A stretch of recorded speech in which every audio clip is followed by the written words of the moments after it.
Hi everybody, and welcome to my channel, Fusion Productions. Today we're going to talk about sublimating socks. This design right here is clip art that I went ahead and purchased off of Etsy.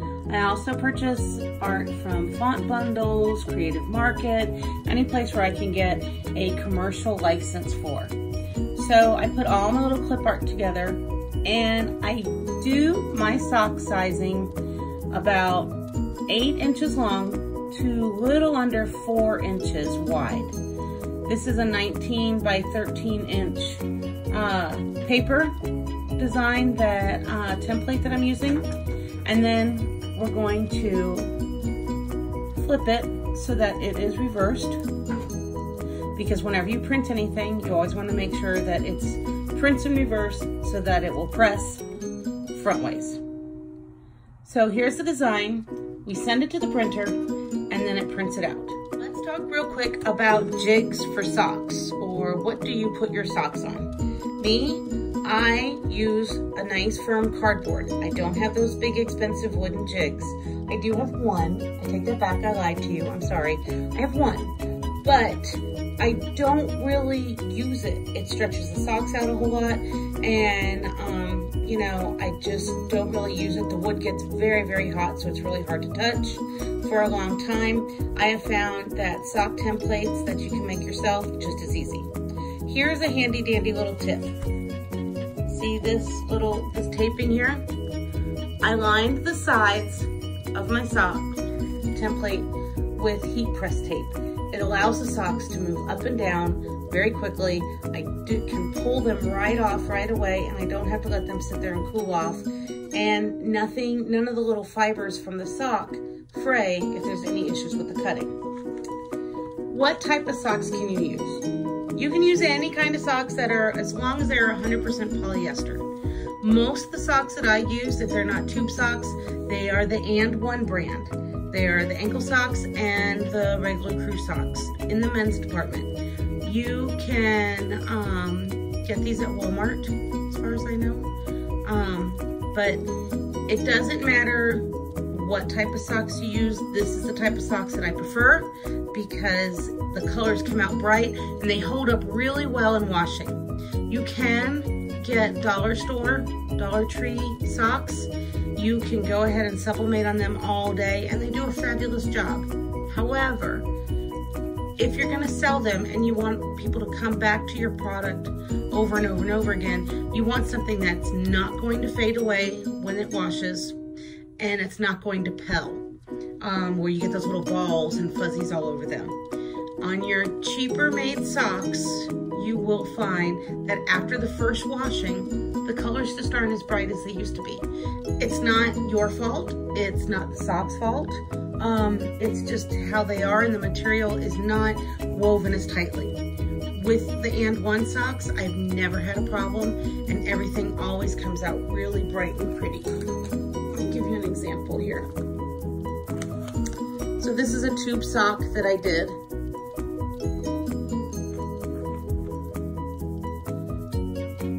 And you can see the colors go right into the weaving. It's big, it's bold, it's bright. These are made for someone who's having, they're going to Disney, their children are going to Disney. So these are the tube socks that I offered. I get my children tube socks from Epic Sports. So again, I like the And One brand. You can use any kind you like. It's really just a matter of personal preference. All right, so now we are going to, now that our socks are done, our heat press is heating up, we're gonna go over to the heat press and let's press some socks. Okay, so I have taken my paper out of the printer and I cut it out and I cut around the design. You can see that it's backwards. And then I'm going to go ahead and place it on the area of the sock that I want it. And just to make sure that I have a little extra security so that it doesn't move or shift, I put a little bit of heat tape on here. Now I have 3 different pairs of socks getting ready to go here. So it cuts my production time down a lot because I'm able to go ahead and do so many socks at one time. If you're doing longer socks, it's gonna be this way on your heat platen, it's gonna take up more room. You're probably only gonna be able to do one pair of socks at a time. If you do front and back, it's gonna take 2 separate presses. So we're gonna take our cover sheet and put it down. And you wanna make sure that everything is resting very comfortably on here.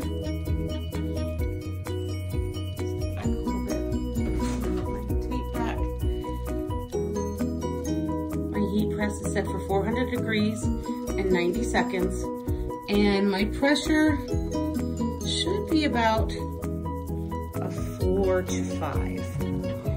You want to make sure, now this particular heat press has a swing away option, but it's hard to use it and hold the camera at the same time. So we're going to go ahead and lay it down, press it, and then I'll show you the results. Okay, so we have about 20 seconds left here on our press. As you can see, it's got a pressure of 5 on here. It's maintaining its nice heat that's coming out of it, and this room does get quite warm, and it's got 10 seconds left. When it's ready to go, it's gonna go ahead and beep. This will not automatically pop up. I'll have to raise the handle itself. So now you know it's done. Pop up your handle. Now, I didn't mention pre-pressing, because I wasn't doing a front and back sock. Remove. Now you can see that the paper is a little bit tinged from the heat, and then you just pull this off. Voila, look at that. Nice, bright, pretty pictures in your socks. I apologize for the camera wiggling. It's hard to do this one-handed.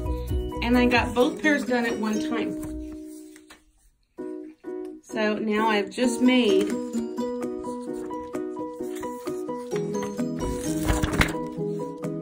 three pairs of socks. I love how the colors just pop on these And One brand socks. They're just really, really pretty. Let me go and tell you one thing also. When you're putting down your heat press, you want to make sure that this is secure, your paper is secure here, or else it's going to, it could move and shift when you press down on the top of the heat press, and that's going to give you a ghosting or a shadowing effect. That is something that will cost you money, because obviously you can't sell a sock like that. So here are the socks, all finished. And I'll show you what they look like off the jig in just a second. I'm gonna try and do this one-handed. I wanna show you guys how easy this comes off here from the sock. So, because it's got the heat tape around it. Just look at that. It came off so clean and so easy. None of the threads were pulled. And the sock goes back to its shape. And it's not too hot to touch. On a wooden jig, it's gonna be pretty hot and you're gonna have some gloves on or something. I've also found though when it comes to sublimation, if you're subbing on a hard surface product like glass or acrylic, and anything you have that is not smooth that you touch it with, it's going to leave that imprint on there while it's still hot because it's at such a high heat. So here's the other sock.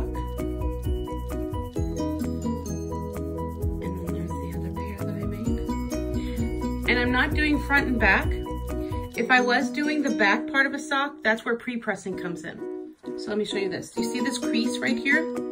That was made when, obviously, when the press was closed on the sock. The best way I found to avoid that crease mark is to pre-press your socks. You can pre-press them on the flat jig, and then you can go ahead and keep them nice and smooth so when you press, you don't get any crease lines. What a crease line is going to do, it's going to make it so that that's where your design will be. And then when someone puts their foot in the sock, that's going to open up. And see where that like bright white is? There's not going to be any of that picture.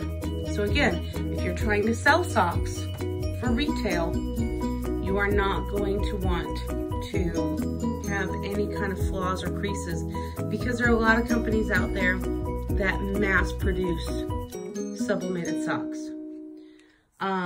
Another thing to watch out for is any residue ink that might be on the sides of your paper. Check over your paper before you press, or you might get a little unwanted dot like that.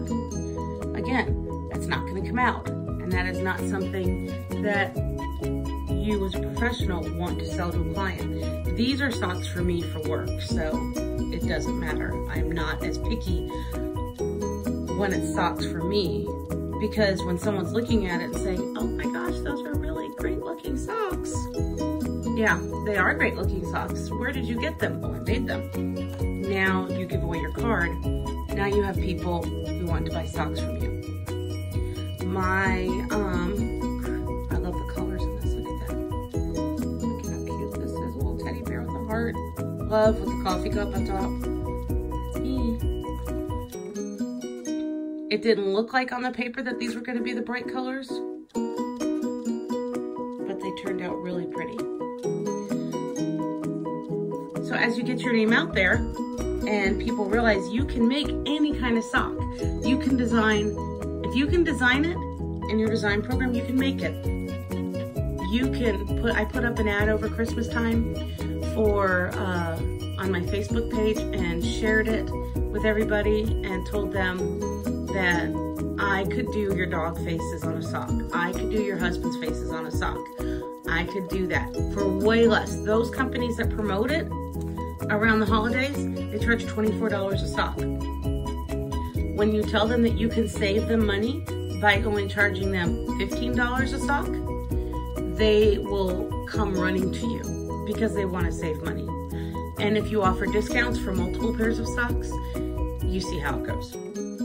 So there are a lot of things that you can go ahead and do with sublimation. The most important thing I recommend is that you find your niche. You find what works for you. I can show you this. Yes, it's messy, but under here, I have boxes of things that I have sublimated, or that I have bought to sublimate. My #1 sellers, though, are my socks. The other one is my fabrics that I sell. And then it kind of goes after that to other things. So find your niche, see what works for you. If you like this video and you found it helpful, please hit the like button. If you want to hang around and get notifications when something new pops up, go ahead and subscribe. I'd love to have you. I will answer any questions that I can. I am not an authority in any way on any of these things that I show you, but I'm just trying to get some information out there for you. There are a lot of people out there who do sublimation because it is very affordable and you can do it. But if you're gonna sell to people, you wanna offer a quality product. And there is some trial and error in some of the things that you can do when you can buy off market versus buying from some of the bigger companies that sell sublimation. Thank you very much. I hope you guys have a great day.